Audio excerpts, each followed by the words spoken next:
তো সুইজারল্যান্ডে প্রায় 1500-র অধিক ওয়াটারফলস আছে, বড় বড়, এটা তো ছোট, বড় বড় ওয়াটারফলস আছে 1500-র অধিক। বিশাল বড় পাহাড়, তো উপর থেকে এখানে জল পড়ছে।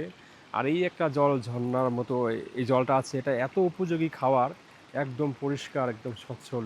মানে এখানে জল সুইজারল্যান্ডে মানুষে বলে যে পৃথিবীর অন্য অন্য দেশের যারা খাবার স্বাস্থ্য অধিদপ্তরের লোক আছে, খাবার পরীক্ষা করে জল, তাদেরকে ওইখানে আমন্ত্রণ করে এই জলটা পরীক্ষা করার জন্য। এত পরিষ্কার পরিচ্ছন্ন, যদি খেয়ে দেখি সত্যি এখান থেকে মানুষে, আমি পৃথিবী যত দেশে গিয়েছি তো খাবার জল কিনে খেয়েছি, কেন আমেরিকা থেকে শুরু করে, আমেরিকা জল তো খুবই খারাপ।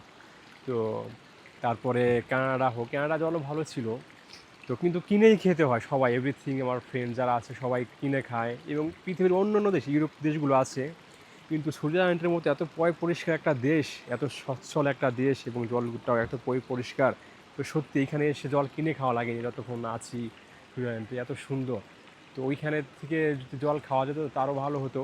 একদম পাহাড় নিয়ে আসে, তো এই একজন জল খাচ্ছে। তো নর্মালি সুইজারল্যান্ডটা এরকমই পরিষ্কার একটা দেশ, আর জলটা খুবই খুবই একদম পরিষ্কার স্বচ্ছল একটা জল, সত্যি অদ্ভুত, অবধূময়। আর এখান থেকে পাহাড় ঘেঁষে জলটা পড়তেছে, এই আপনারা তো দেখতেই পাচ্ছেন, একদম পরিষ্কার জল। এই জলের ভিতর না তো কোনো রোগ জীবাণু আছে, না তো কোনো প্রকারের কোনো কিছু আছে, সত্যি অমায়িক। আর এই জলটা পাহাড় অনেক জমা বরফ, সেই বরফটা গলে সেখান থেকে জল পড়ছে। তো আর সেই বরফে কোনো জীবাণু বেঁচে থাকে না, এরকম।